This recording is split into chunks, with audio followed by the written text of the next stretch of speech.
ने अपनी जान दी, राजीव गांधी जी ने अपना जान दिया। आप कौन लोग इस देश के एकता के लिए अपनी जान दिए? मैंने ये कहा, सच नहीं है। नमस्कार दोस्तों, मैं हूं आपका पंकज और डॉक्टर पंकज स्पीक्स में आपका एक बार फिर बहुत बहुत स्वागत है। दोस्तों, इस समय भारतीय जनता पार्टी कांग्रेस के अध्यक्ष मल्लिकार्जुन खड़गे से बेहद नाराज है। दरअसल खड़गे साहब ने अलवर की एक जनसभा में यह कह दिया कि अगर आपके घर का कोई कुत्ता भी देश पर शहीद हुआ हो तो बताइए।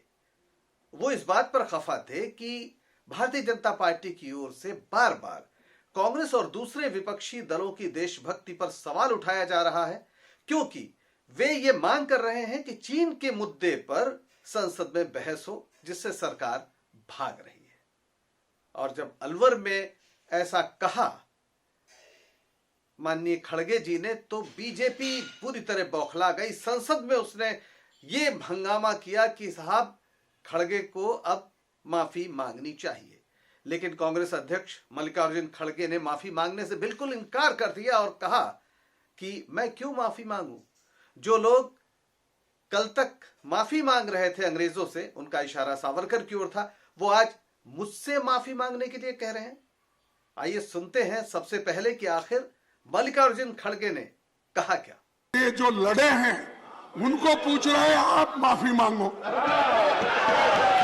और दूसरी बात, वहां पर बात ऐसी आई कि देश को एकता रखने के लिए ये कांग्रेस पार्टी ये सब भारत तोड़ो यात्रा कर रही है, ऐसा क्रिटिसाइज उन्होंने किया।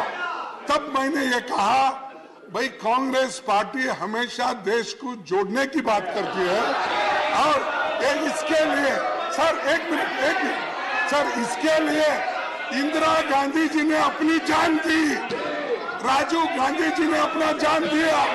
आप कौन लोग इस देश के एकता के लिए अपनी जान दिए? मैंने ये कहा, सच नहीं है। क्या किए तुम क्या किए हो? उन्होंने तो अपनी जान दी, देश को बचाया, देश को एक रखा। और ये बार बार बोलते हैं क्या है? ऐसे लोगों से सुनना नहीं। मल्लिकार्जुन खड़गे के इस तेवर से बीजेपी और बौखला गई। उसने कहा कि इस तरह की भाषा का इस्तेमाल नहीं करना चाहिए। दरअसल वो पूरी बहस को उस मुद्दे से हटाना चाहती थी जिस पर मल्लिकार्जुन खड़गे चाहते हैं कि बहस हो, यानी चीन का मुद्दा। कांग्रेस लगातार विपक्षी दलों के साथ संसद में प्रदर्शन कर रही है, बाहर भी सवाल उठ रहे हैं, लेकिन सरकार चीन के मसले से भाग रही है। और अब उसने मल्लिकार्जुन खड़गे के माफीनामे को एक मुद्दा बना दिया। पर सवाल यह उठता है, जिन्हें इतिहास में रुचि है, कि क्या खड़गे जैसे इतने वरिष्ठ नेता जिन्होंने 9 बार चुनाव जीता लोकसभा का, राज्यसभा में, लोकसभा में वो नेता प्रतिपक्ष रहे और लगातार तमाम संवैधानिक पदों पर रहे, क्या वो इस तरह से कोई झूठ बोलेंगे? इसको जानना चाहिए कि आखिर खड़गे साहब इतनी मजबूती से ये क्यों कह रहे हैं कि आरएसएस के घर के किसी कुत्ते ने भी देश की आजादी को लेकर कुर्बानी नहीं दी।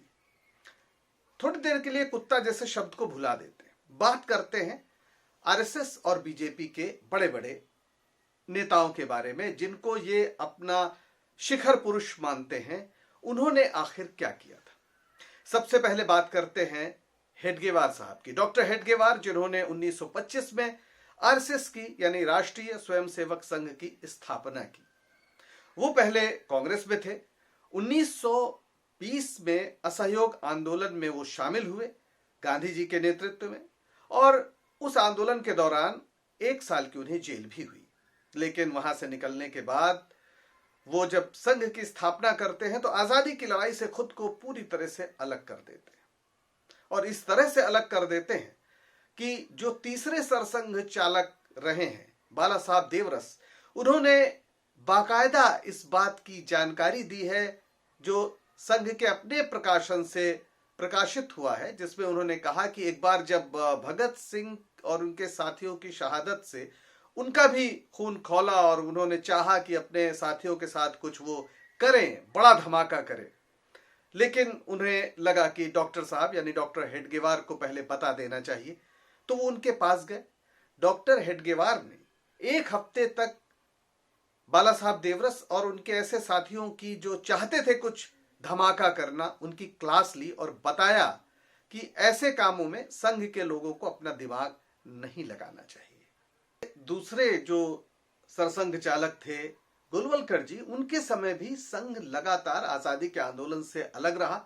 यहां तक कि जब सन 42 का आंदोलन हो रहा था, भारत छोड़ो आंदोलन हो रहा था, सुभाष चंद्र बोस आजाद हिंद फौज लेकर भारत की ओर बढ़ रहे थे, तब सावरकर के आह्वान पर आरएसएस के लोगों ने भी कैंप लगवाए अंग्रेजी सेना में भर्ती कराने के लिए, नौजवानों को भर्ती कराने के लिए, पूरी तरीके से आजादी के आंदोलन से अलग।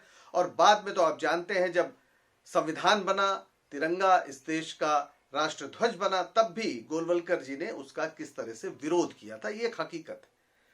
इसी तरह श्यामा प्रसाद मुखर्जी थे जो 1901 में पैदा हुए, यानी उनका जो पूरा जीवन है वो स्वतंत्रता आंदोलन के साथ ही जवान हुआ। बेहद कम उम्र में, 33 साल की उम्र में वो कलकत्ता यूनिवर्सिटी के वाइस चांसलर हुए। उसके पहले 1929 में जब वो बंगाल विधानसभा के सदस्य बने थे, कांग्रेस के एक सदस्य के रूप में, साल भर बाद ही उन्होंने छोड़ दिया, स्वतंत्र रहे और फिर सावरकर के साथ चले गए, हिंदू महासभा में चले गए और लगातार स्वतंत्रता आंदोलन का विरोध करते रहे।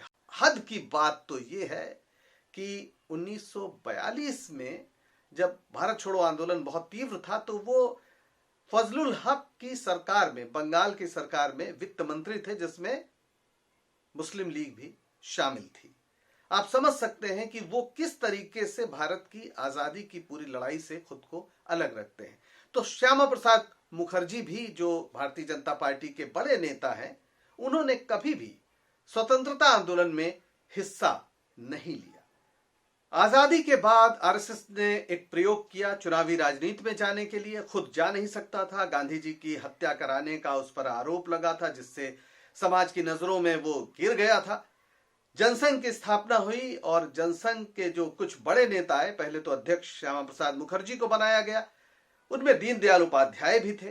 दीनदयाल उपाध्याय की उम्र 31 बरस थी जब भारत आजाद हुआ, लेकिन इस पूरे अपने 31 साल के जीवन में उन्होंने भारत की आजादी की लड़ाई में हिस्सा लिया हो किसी भी रूप में, इसका कोई प्रमाण कहीं नहीं है। जबकि बहुत लंबे समय तक वो कानपुर जैसी जगह रहे जो बहुत जागृत था, जो गणेश शंकर विद्यार्थी का शहर था, जहां भगत सिंह जाकर रहते थे, प्रताप में काम करते थे, जो गणेश शंकर विद्यार्थी का अखबार था।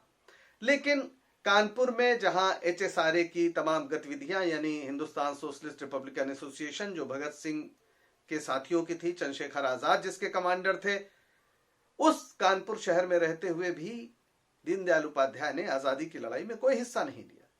इसके बाद आप बात कर सकते हैं दो और बड़े नाम, लालकृष्ण आडवाणी जो सन 47 में 20 साल की उम्र के थे, और अटल बिहारी वाजपेयी जो उस समय तकरीबन 23 साल के थे।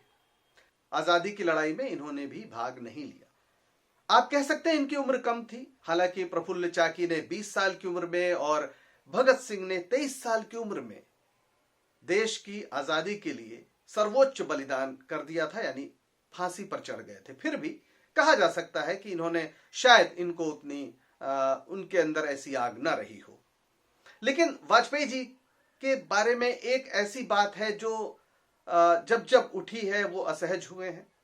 उनके गांव बटेसर जो आगरा के पास है, वहीं के एक स्वतंत्रता सेनानी लगातार, लीलाधर वाजपेयी उनका नाम था, लगातार जब भी चुनाव होते थे तो अदालत का कागज लेकर आते थे और बताते थे कि अटल बिहारी वाजपेयी की गवाही की वजह से सन 42 के एक आंदोलन में, जिसमें जंगल विभाग के दफ्तर पर झंडा फहराना था, उसमें गिरफ्तारियां हुई थी और 4 स्वतंत्रता सेनानियों को सजा मिली थी।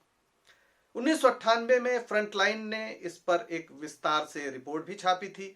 अटल बिहारी वाजपेयी से उस समय के संपादक एन राम ने बात भी की थी। अटल बिहारी वाजपेयी ने माना था कि ऐसी घटना हुई थी और यह भी माना था कि उन्होंने हस्ताक्षर किए थे एक शपथ पत्र पर कि इस घटना से उनका लेना देना नहीं है।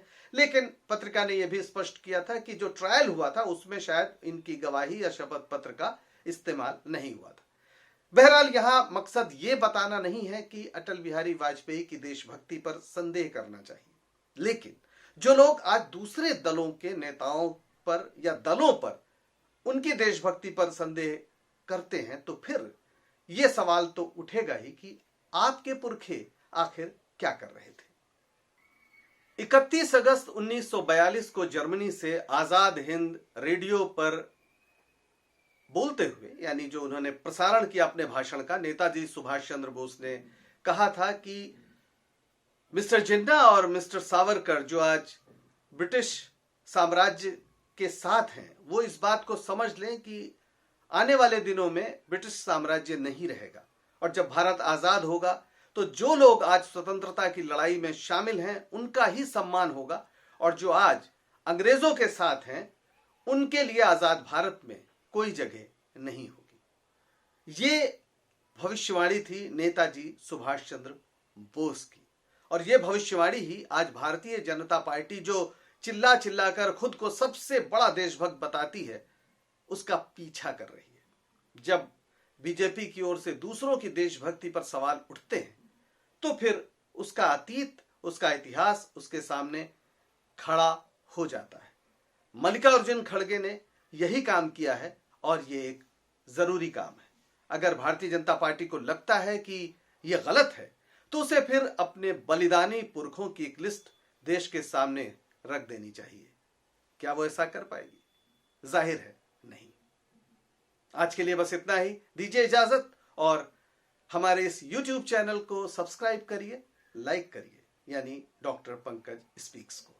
नमस्कार।